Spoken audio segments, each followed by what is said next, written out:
Good morning and welcome to our MRTA conversation. We're continuing our webinar series that we've done for the past year. My name is John Green with Association Member Benefits Advisors. Just a couple of quick housekeeping details while we have some people that are signing in today, logging on. This is a Zoom webinar, a little bit different than a traditional Zoom meeting like the Brady Bunch look, where not everybody that's a participant will be on screen. What that means is if you have a question or you have a comment that you'd like to chat about, drop it in the chat feature. And Martha and I can monitor that chat if it's something specific to MRTA or if it's something to our commentary today. We can answer that question individually, or if it's something that's germane to the whole group, we can stop and address that question as well. We do record every one of these webinars. We put them out on the MRTA website, usually about 3 to 4 days after this session.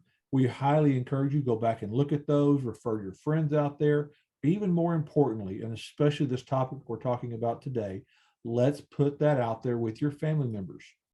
The first leaf that falls, we start to think about holidays, Thanksgiving and Christmas, and getting together with family.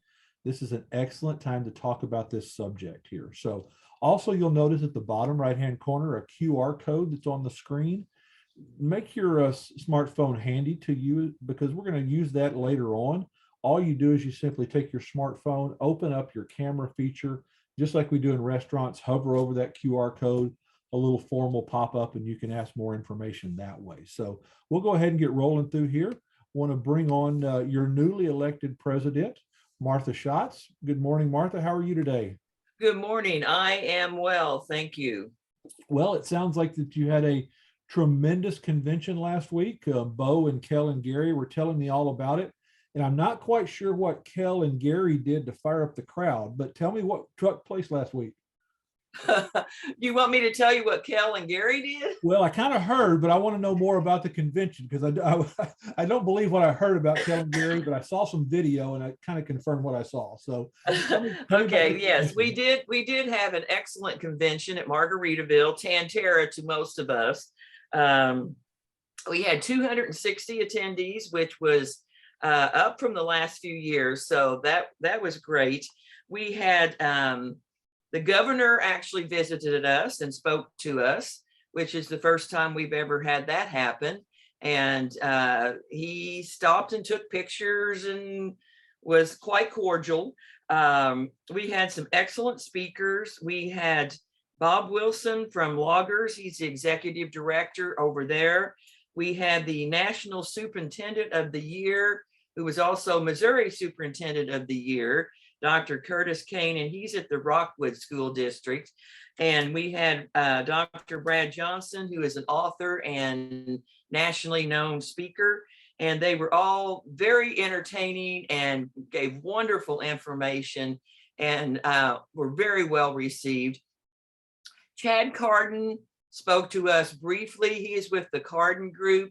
And he is, his group is going to lead us through our strategic planning process that we have coming up. And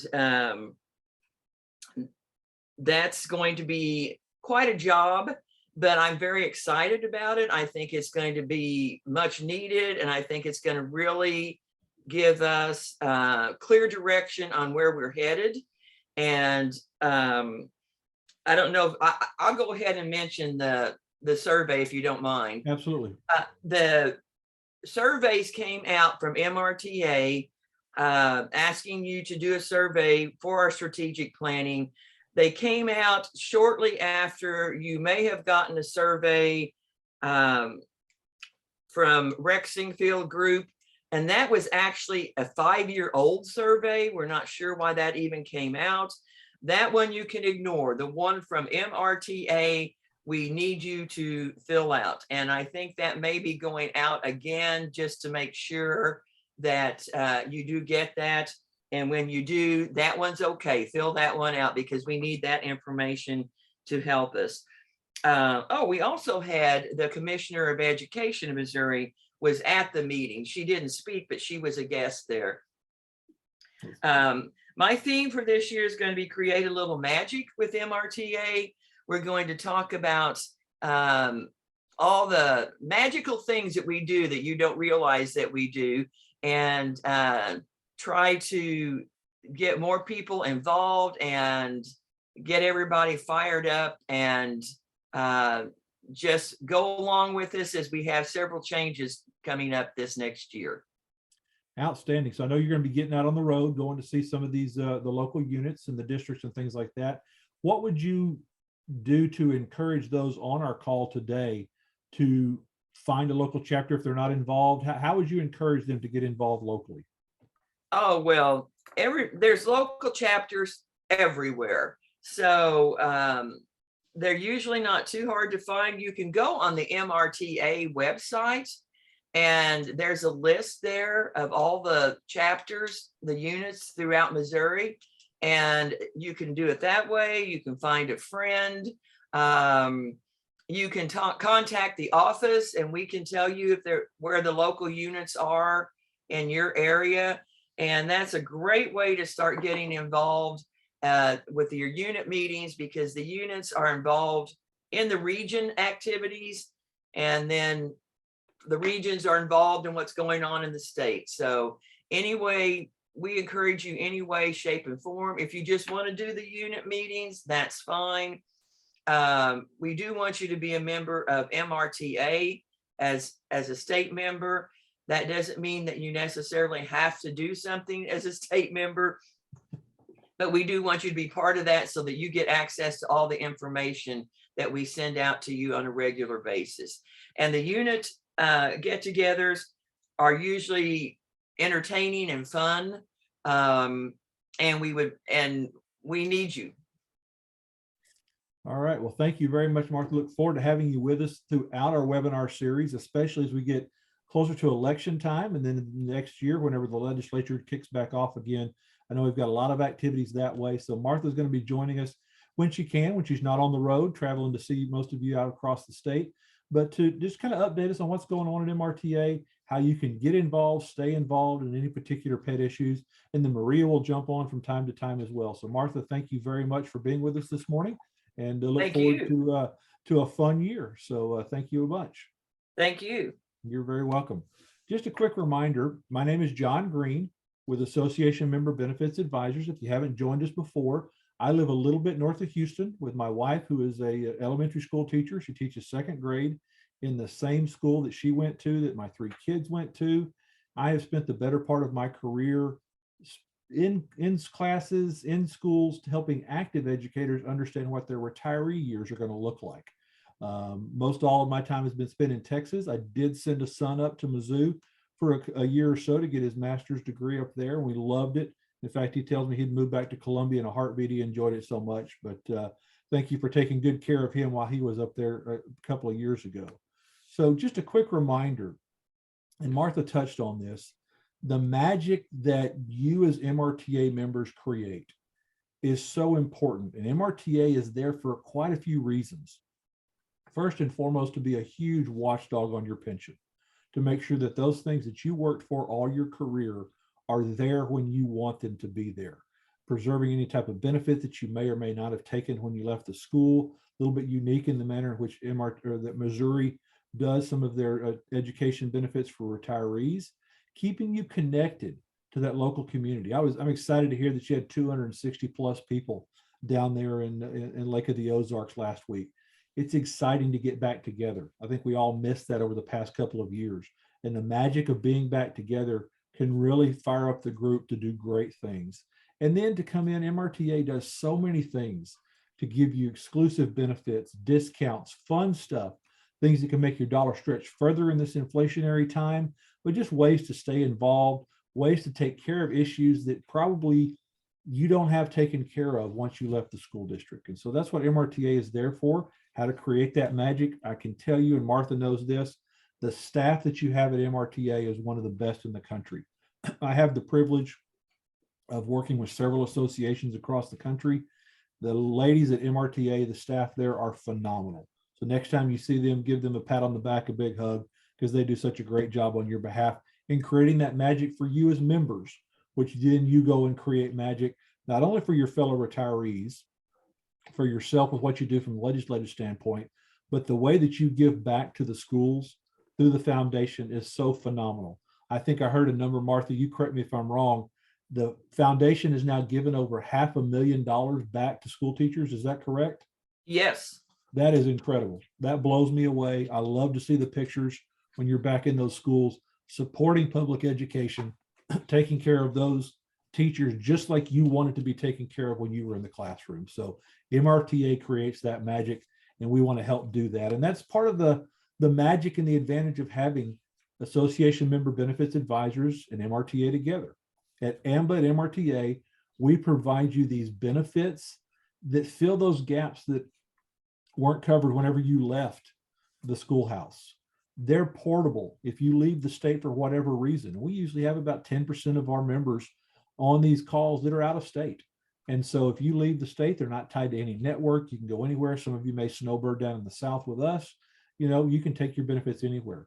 But the two biggest reasons that MRTA members said that they appreciate their benefits through AMBA and MRTA is not so much for themselves, but the fact that they can extend their benefits maybe to their parents who are still living, or to family members who are not eligible for benefits any longer. They may have aged out of your benefits, things like that. Because we find that oftentimes teachers will retire and they'll take on a second career. Now, it may not be like a classroom career, but they have other financial responsibilities to provide for their family. And unfortunately, we see a parent or a loved one that falls ill that they have to then stop their income generating job and take care of that parent and take care of them. With the proper planning and the proper benefits, you can avoid that and really give your family peace of mind. And we're going to kind of talk this whole concept today of home health care, long-term care. We're going to jump through a few things and kind of go through some of the myths and facts surrounding that care, discuss whether it's needed or not. And then I'm going to take you through a little bit of I don't say a history lesson. We find that many of you have long-term care plans in place, whether you took them out from the school district and you kept them after you left, maybe you have them through a spouse's place of work, or you purchased an individual plan yourself. We're going to talk about those historical components and then kind of show you how they work so that you've got peace of mind that this is what you need or don't need, that type of thing. Before we do that, I want to take a quick poll and just take a look at who is on our call today. And I didn't set up a poll. I apologize for that, because we do have some people that already have a plan and we have some people that don't have a plan. So we're going to kind of gear this conversation to both of those groups. And even if you're not sure if you have a plan or not, we're going to make sure that you do know that. This is the reason why I give this conversation. This is a photograph of my father back in July of 2020, right when he turned 80. He was in a nursing home in Austin, Texas. This was the last time that he remembered who I was when I came to visit him. He had vascular dementia, which took this man that was a college track athlete at the University of Oklahoma, played basketball up until his 60s, was the most gentle man I ever knew, and turned him into someone that I was not familiar with. And I saw the impact of dementia on him, and the 2 years that he spent in 2 different nursing facilities to provide his care is why I'm passionate about this conversation today. And so he passed away about 4 months after this photograph. And because of how he planned, long before he was ever had health issues, my stepmother, my brother, and I were able to provide the best care for him and still keep my stepmother living in the standard of income, the standard of living that she needed to be. And so that's why we have this conversation today. So I'm going to kind of pepper in some of the stats and facts that you're going to see today with some of my personal experiences, that what I saw, because really this whole conversation about long-term care, extended care, home health care, whatever that is really about protecting your future. It's not only protecting your personal future and how you have control over how you're taken care of, it can impact generations. It can impact your spouse. It can impact your kids, your grandkids, and things like that. So this is really why we have this conversation. And then again, I want to pepper in some of the experiences that I had with my father the past couple of years. But there's nothing more that I enjoy than giving a pop quiz to a bunch of retired teachers. You gave me pop quizzes all of my educational career, So I want you to grab a pen and paper and write down true or false to these 6 questions. True or false, long-term disability and long-term care are the same thing. True or false, very few people ever need long-term extended care, or that only people over 50 need any type of care. And then true or false, nursing home confinement is the only long-term care option. Is that true or false? Or Medicare pays for everything, and I should just wait until I'm fully retired or till I reach age 80, 90, whatever that is, that kind of thing. So write down true or false to any of these questions or each of these questions. And if you answered anything other than false to every one of these questions, that's a wrong answer. There are so many myths that we have, so many myths that we hear about long-term care, about Medicare, about who needs it, who doesn't need it. We find that out through church, sitting around with a group of friends at the coffee shop, even maybe in some of our MRT unit meetings, things like that. Oftentimes you get these myths or this wrong information or partially correct information, and we want to dispel some of that today as we go through here. Because the fact is that for all of us on this call, once we reach 65 or over, 70% of us, almost 3/4 of us, are going to need some type of extended care sometime in our life. Now, this doesn't have to be like my father, which was the last 2 years of his life he needed extended care. It could be extended care related to a fall or an accident for a shorter period of time until you get back up on your feet, or it could be related to a surgery or something like that that you have. So 60 or 70% of us are going to need some type of extended care in our lifetime once we reach age 65. And so it's important to plan for that. So for those of you on the call today, understanding the historical components of a long-term care plan are very important. Some of you have a long-term care plan, or you think you might have a long-term care plan. You took it out through the school district, through maybe your spouse's place of employment or an individual plan. I want to show you what makes a long-term care plan and how it works, because once you know the components of a long-term care plan, you can understand how it best covers you, where it covers you, and if there's any gaps that you may want to do a tune-up, so to speak. And so I'm going to illustrate this in terms of a good hamburger, because without the buns, a hamburger is just kind of a, ground steak, for lack of a better term. So if you have a long-term care policy of any type, usually what you have is a qualification that triggers that long-term care coverage. So think about an auto accident. You have auto insurance that you never use until you get into an accident or somebody steals your car or something like that. Then that triggers your auto insurance to provide coverage. The same thing with long-term care.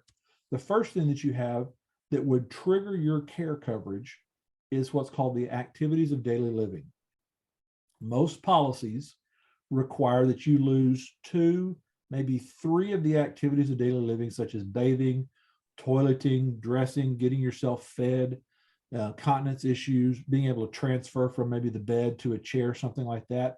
Once your doctor certifies that you lose 2 of those activities, then your policy triggers at that point to go on claim and you start to receive your benefits. The other situation could be a cognitive impairment, such as Alzheimer's or dementia. So in the case of my father, early on, before we had to put him into a nursing facility because my stepmother couldn't take care of him any longer, he still had all of his activities of daily living. He could take care of himself, but his cognitive impairment, his dementia, was causing him to be a risk to himself, to get up in the middle of the night and to fall, or to get up in the middle of the night and all of a sudden decide to be an electrician. He's not an electrician. Just do things differently. And those of you who've had family members that have Alzheimer's or dementia, you know that that can affect people very differently. So to qualify for a long-term care benefit, if you have a plan, you have to either have a cognitive impairment or lose 2 to 3 of your activities of daily living. At that point, that triggers your daily benefit amount. Most old policies were sold with a $100 to $300 a day daily benefit amount that said once you lost the activities of daily living or had a cognitive impairment, you would receive $100 to $300 a day, depending on what you chose. And then some policies had a pool of money that said you had X number of thousands of dollars that you could pull from for your care until that money ran out. So you had a benefit amount, a fixed amount per day, or a pool of money. Then that was defined by the length that you had coverage.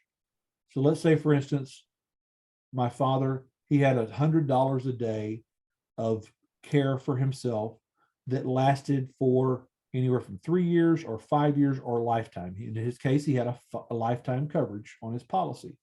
So as long as my father was receiving long-term care, he would receive $100 a day to go towards his care for as long as he lived. Some plans are 3 years, meaning that once that 3-year period is up, the benefits stop. That pool of money basically says if you use all that money up in the first 2 years, there's no more money left. So that's kind of a way that they handle that length of coverage. Then you start to add some other things such as an elimination period. And those of you in Missouri, you know, tornadoes roll through there, hailstorms roll through there. This elimination period kind of works like your homeowner's insurance, that you're responsible for the first $1,000 or 1% if a hailstorm or a tornado comes through before the insurance company will pay for the rest. The elimination period basically says you are responsible for the first 30, 60, 90, 180 days of your care, and then the policy will kick in. Now, to keep policies low in cost, some companies put on there a 90 or 180 days. That means you've got to come out of your pocket for 3 to 6 months before you even get any type of payment for your long-term care.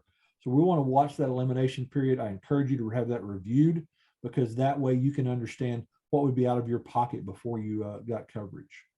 Then you start to add on there what I call the extra condiments, the extra riders, things like that. One is location of coverage. Some policies will only pay if you're in a nursing home. Some will pay a little less if you're at home.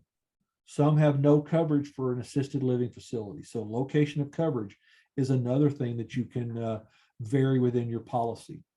And then there are two other policy provisions that are not rare, but they're less rarely, or they're less often taken, I should say. They're not taken as much. One is inflation protection. And I highly encourage you, if you don't have inflation protection on your policy, see if there's a way that you can get that. Because my father, he took his policy out 20 plus years ago with $100 a day. Fortunately, he had inflation protection, which increased the amount of his benefit every year that kept up with the cost. I'm going to show you some costs in Missouri here in just a moment.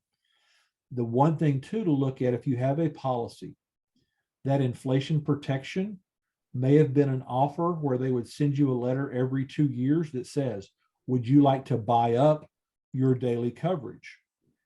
If you said yes, you paid a little bit more premium and your daily coverage went up. If you said no, usually twice to that offer, you no longer had that opportunity to buy up that coverage. So again, it's important to review those policies.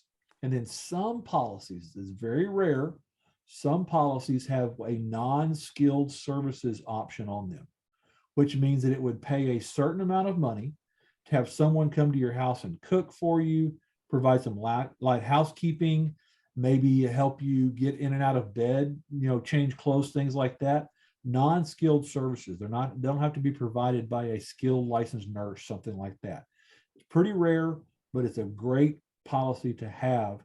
And I'll tell you why, especially for those of you that may have some history of cognitive impairment in your family. Early on, like I mentioned with my father, he could still do everything he wanted to do, but he was a flight risk. He could get up and wander off. My stepmother still worked while he was in his early stages of dementia. She needed someone that could just simply come into the house at night and sit up in case my father wandered off. That is an example of non-skilled services. So that's a traditional long-term care policy. There's some variations with different companies, but mostly this is what one looks like. So if you have a long-term care policy, pull it out and dust it off. Let's review it. Let's make sure all of those things are there for you. We're going to talk about that a little bit more as we go forward. But this whole concept of extended care, for example, with my father, it was in a nursing home. My stepmother could no longer care for him. And so he needed skilled nursing care, rehabilitative care, physical therapy, people that could feed him, things like that, in a nursing home or a long-term care facility. Most people get taken care of at home. Usually that's because they didn't have a plan in place and someone has to quit their job to take care of them at home. Then there's this whole care and assisted living communities. This is becoming more and more popular. There are communities centered around church organizations, fraternal organizations. There's even a community down here in Central Texas that is just for retired educators, just for retired teachers. Someone in my church here just a few months ago retired and moved to Memphis, where they bought they're paid a lump sum for their unit in an assisted living facility, and they get all the meals, all the activities.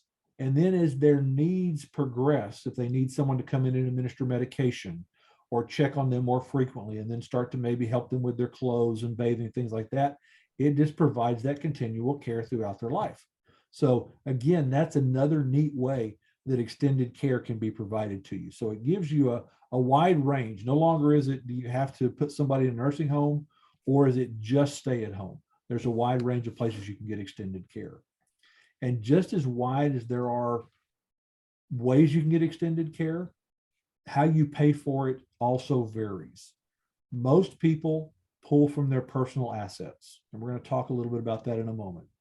Unfortunately, a lot of people have to get assistance from family and friends, which means that they have to ask someone to take off from their job or quit what they're doing, move in with them, or come over more frequently, things like that. Some will go into the Medicaid program, and that's not necessarily easy to get into, especially for retired educators with a pension. We're going to talk briefly about Medicaid. And then the other option is extended care coverage. We had a question come through that talked about non-skilled services and relatives. And I'm going to address that in just a moment. So that's a great question that came through. I'm going to share with you about that in a minute, because that non-skilled care is such a biggie that's available to you out there. Okay. So that's how you pay for it, but you never know who needs this. As we get older, we all realize this, no matter what our age is, there's some things that we're not able to do for ourselves that we used to could do months ago. So we have this kind of decline in our health, and that's that situation. But one thing I also found out that really surprised me, when my dad first went into the nursing facility in Marble Falls, which is a nice little community outside of Austin, it wasn't a Taj Mahal, but it was a very good one for physical therapy with lots of activities, things that he enjoyed, and they took great care of him. I would go see him, and I would notice that there were people there that were younger than me, and I'm in my mid 50s, but they were in their early 50s, late 40s that were there in the nursing facility. So I got to asking some of the aides and the nurses around there, and come to find out they had had traumatic brain injuries due to a fall or an accident, things like that. So you never know when you're going to need something in terms of having a plan. And so we often think about long-term care as that's where grandma goes when she needs end of life care. It can be at a much younger age. So I'd encourage you to think about that for yourself, for your family members, and being able to take care of them that way. And we touched on this just a little bit in the pop quiz that I gave you, but there are some common myths out there that you're going to hear in church, that you're going to hear around the coffee table. You may even hear at Thanksgiving dinner that, oh, my health insurance is going to cover everything, or Medicare is going to cover all your long-term care costs. I can tell you those are pretty costly myths. Neither your private insurance for healthcare or Medicare are even designed to pay for long-term care services or costs. And usually it's only rehabilitative, not for something that's chronic that's going to last forever. We're going to talk about that in just a minute as well. People often get Medicare and Medicaid confused because that can really, you hear meta and you think it's all the same, two totally different things. And this whole concept of when's the right time to buy. And who's too young, who's too old, that type of thing. So we're going to address some of those as we go through here. We talked about where these services are provided. And just because you have long-term care needs doesn't mean you have to go to a nursing home.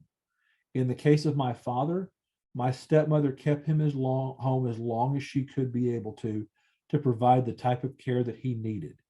And once that was no longer being able to take care of, then that nursing home option with the skilled care was the next step in there. There are some of these communities. There are adult daycare centers. A lot of plans pay for that as well. assisted living facilities like we've talked about, where you have this continuing coverage care in there, and then finally a nursing home.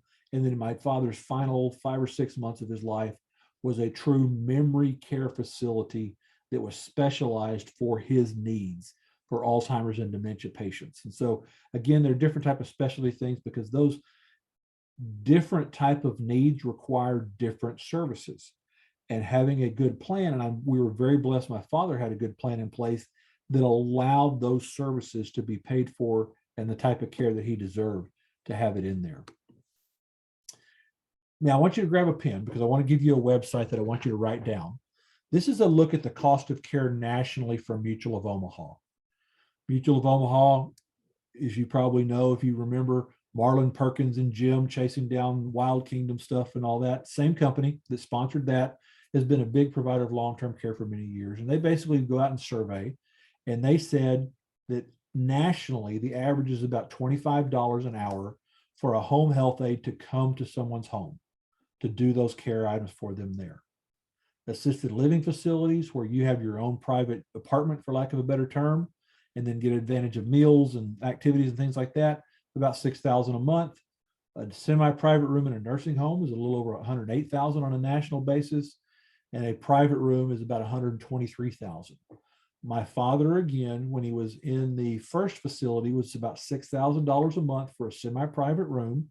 Again, it wasn't the Taj Mahal, but he was well cared for. The people that were there, I loved them. They took great care of him. When he moved into Austin to the memory care facility, he had a private room, and it went up just a little bit more than that. So that kind of gives you a sense of some costs nationally. But let's take a look at Missouri. I want you to write this number down. Genworth, or not this number, I want you to write this website down. Genworth.com, GENWORTH.com. You can go out there. Genworth is a big provider of group long-term care policies, and they have kind of a widget. If you go on their cost of care widget, you can plug in your zip code, your city, your state, wherever you are, all across the country, and it will tell you what the average costs are. And so we've been doing this in Missouri for a little over a year now, these webinar conversations. And so I wanted to see the last time that I did a long-term care webinar back in the spring, I had numbers from 2021. So now we're a full year later. Let's take a look and see Kansas City, Jeff City, St. Louis, across the state. What's happened to long-term care costs in the state? And the good news is, in the state of Missouri, long-term care costs are lower than the national average. Quite inexpensive compared to some of your neighbors a little bit further north, and especially in the coast and in Florida. So in Kansas City and St. Louis, you're going to see out there, it runs from $5,000 to $5,500. The big thing to notice is, look in the numbers I put in red, how inflation and availability has impacted the care providers, the cost. For your home health aides, sometimes this is, they don't have enough home health aides. And so the cost of labor has gone up. The cost of gasoline and mileage has gone up. So you can see inflation has started to hit that. You look in Jeff City, the cost in a more rural community has gone down. Now, depending upon where you're receiving care, there may be more mileage that may drive that cost, things like that as well. Assisted living facilities, what we have seen across the country is that they have been staying more flat in their cost. Some of them have been dropping in their cost. And I think it's because if you had a family member in an assisted living facility at the time of COVID, when COVID was hitting its peak, you were pulling your family member out of that facility to come home and live with you. So I think there's some capacity that's there available. Then you see the cost of nursing homes, semi-private room and private room, they've been going up. So again, inflation has impacted this. What I found out with my father when COVID first hit, I didn't realize that many of their physical therapy, their activity providers would rotate among multiple nursing homes. Well, when COVID hit, you could only have one person or one job site that you worked at, so that you didn't transfer going to different job sites. Well, that really cut back on the amount of labor. So they had to increase their labor costs to get more people in.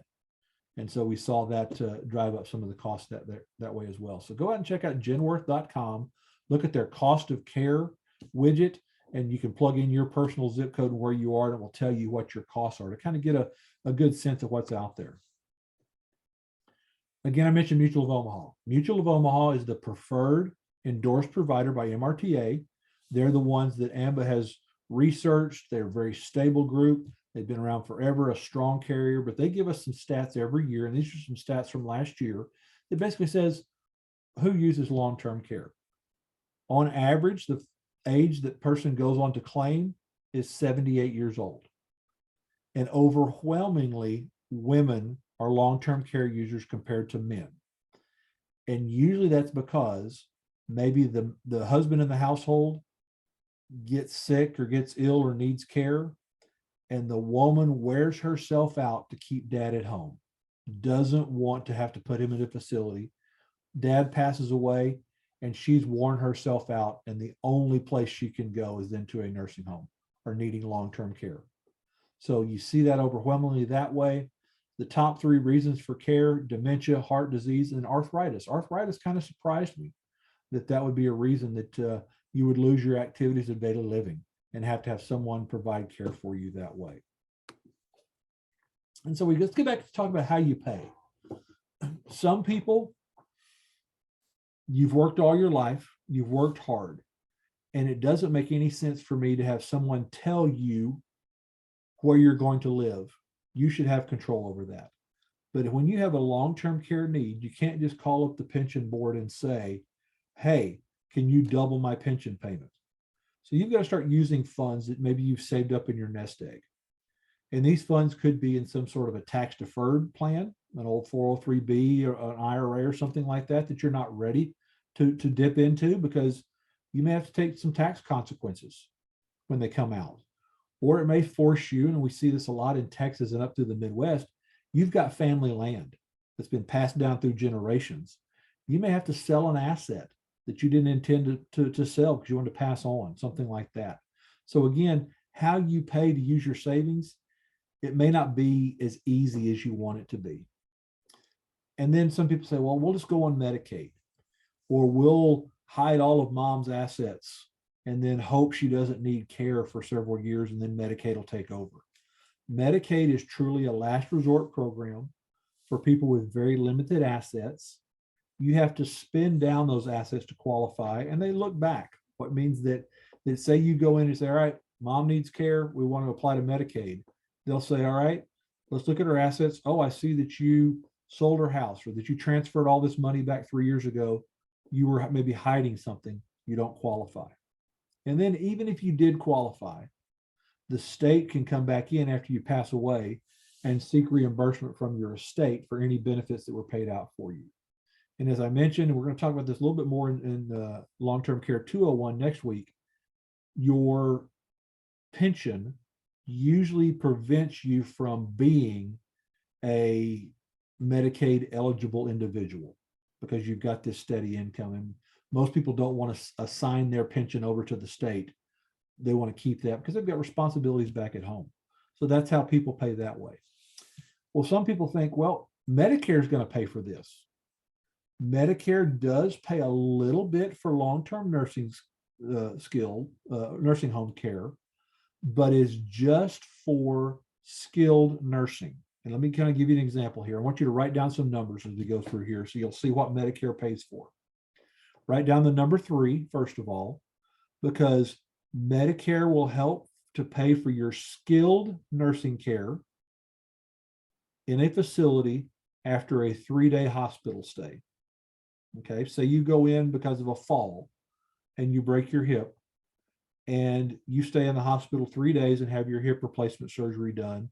They'll pay for 20 days, 100%, once you get out of the hospital for your skilled recovery to help you get back up on your feet, learn to walk again, feed yourself, dress yourself, all that stuff. For the first 20 days after your 3-day hospital stay, they'll pay 100%. If you need a little bit longer because you're not getting better as quickly, or it was a severe break, it's going to take longer to get you back on your feet and back to recovery, you will have a copay. It was $185 last year. It's over $190 this year for the remaining 100 days. After that 100-day period, Medicare stops altogether. Medicare stops paying, even if you need more skilled care. Medicare will stop paying. But what happens if you go to the hospital for this break or for a procedure and you stay 3 days, but it's not considered an inpatient procedure? And Medicare makes these changes all the time. For example, we had a member that had a knee replacement surgery several years ago, had skilled nursing care for 20 days, and Medicare covered 100% of it. That procedure now is considered an outpatient procedure. He still may stay in the hospital, but he's not considered an inpatient. Medicare still pays for his procedure, but they do not pay for any skilled nursing in an outpatient setting. So that means that you don't have any coverage for your skilled nursing or recovery time period from Medicare. So Medicare makes changes all the time that change how your aftercare benefits are provided. And so it's important to understand that, because that can really leave you in a lurch if you have to then pay that money that you were expecting to have someone pay on your behalf for Medicare. So this other solution could be a long-term care policy that allows you to supplement any out-of-pocket expenses. It could keep you from having to sell that family land. You can use those assets as you want to, keep your spouse living into the life that they're accustomed to and the standard of living they want to. But most importantly, it gives you control. It gives you control that tells you, or that you can say, I have a plan. I'm going to stay at home. I'm going to have someone take care of me. I don't have to leave this community that I know. I can still stay connected to my family, to my house, to my church. Anything that I've got in my community, I don't have to go to a facility. It gives you that power that way. It gives you stay-at-home benefits. A good plan will give you stay-at-home benefits, like I mentioned, that someone that can come in to do that light housekeeping, bathing, dressing. It can be one of like a visiting angel or even a skilled nurse that can come to your house as well, a visiting home health aide. The thing I love about most of these plans, it gives you the ability to modify your home, put a ramp in, widen doors, put some pull bars in the bathroom or by your bed, put a new bed in there that allows you to be cared for at home. That's what we all want to do. No one wants to go to a facility. It was hard when my stepmother, my brother, and I had to make that decision for my father. We knew it was the right thing, but it was still hard because it was not a familiar place for him. And at his phase, in his dementia, he needed as much routine and as much familiarity as possible. And so that was difficult. If those home modifications can be made to keep you where you're comfortable, that's the best of all worlds. And that's what you want. It gives you that control. You have a choice with some of these plans. You can seek cash, which basically says once you are diagnosed with dementia, have an accident, and you've got these loss of skills, boom, cash drops onto you. You can use it however you want to whatever care level you want. And that care can be for non-skilled individuals, like a family member, to come in and take care of you as well. So that was a question that we had asked about, can a family member be paid for this? In certain plans, yes. Certain plans would require a home health aide, a licensed nurse, to come maybe a couple of times a week. But other than that, there would be money that you could use for a daughter, granddaughter, something like that, to come in and take care of you as well. Some are reimbursement, like my father's plan. Once he was in his nursing home, the coordinator there at the nursing home, along with the coordinator at the long-term care plan, said, all right, it's going to cost this much a month. They just billed the long-term care company. A check went to the nursing home. There was never anything across the board. Again, just kept rolling just exactly what the cost was. So lots of different ways that you can handle that with your type of plan. It gives you great flexibility depending upon the plan that you choose. But I would encourage you, if you're ever considering this, or even if you have a plan now, the older we get, the less easier, the more difficult it becomes to qualify. Also, with family medical issues that pop up, makes it more difficult. It's much more difficult for me to qualify because of my family history of dementia and stroke. So as we get older, you see on this stat here, once you reach 75, it's a 50-50 chance. So I encourage you, if you're thinking about something, get in there. And as we get older too, the cost of waiting goes up. Don't worry about the numbers on here. Just know that the longer we wait to take out a plan, the cost goes up. Most experts, including one of my favorite, Dave Ramsey, says right about age 60 is when you need to think about looking at a long-term care plan. Just because you're past 60 doesn't mean that that you've waited too long. It just means it's a little bit more costly and it's a little bit more difficult to qualify, but it can happen there. Going through a Dave Ramsey class at my church right now with my son, the one that I showed you the picture with, he and his wife. They're newlyweds, about a year in. And so I said, let's go through this class together. I want you to be on a good foundation. And we're talking about long-term care in the class, probably in a couple of weeks. So I went out and just did a little research in advance. And Dave's a big fan of long-term care. If you like Dave Ramsey, some do, some don't.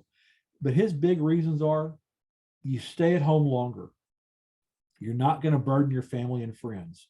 Too many people that I know of had to stop their career to go take care of a parent. They did it because they did it out of love, but they also did it because that parent didn't have a plan. And so it stopped maybe their pension earning potential as an educator. It stopped maybe college savings for grandkids, things like that. But it just allows you to go into your golden years with a plan, a peace of mind. And in 201 next Thursday, we're going to talk about some alternatives to long-term care, because there are some alternatives out there. There are some alternatives on daily benefit amount, length of coverage, something that you can, if you have a plan that just covers your elimination period, some that give you care no matter where you are. And then to the question that was asked earlier by W.A. Hedge, yes, non-skilled services, there are plans that pay for a son or a daughter or a granddaughter or someone from your church to come be with you. So like I said, different plans for different situations. Again, it all gives you control.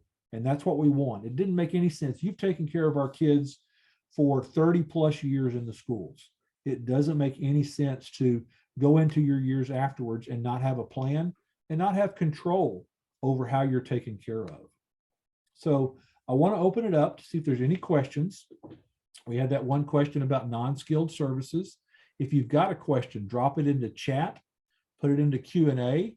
I'm going to stop the recording here in just a moment. If you want to hold up your hand on the reaction bar, I can unmute you and you can unmute yourself and ask the question. But if you've got questions, feel free to email me down there, john.green@amba.info. Or if you want to take your smartphone, open up your QR code and open up that QR code, hover over it, and a little form will pop up. You can just ask for some more information. Kel or Gary, if you were down there in Lake of the Ozarks last week, one of their team members or one of those guys will give you a shout, walk you through, answer any question, review your policies. They did this for Nancy Craig, Martha's predecessor. Gary reviewed her policy and just said, hey, here's some things you need to look out for. This is great coverage. Don't let it go. They can do that and give you peace of mind. Make sure you've got that. So let me go ahead and mute or stop recording now.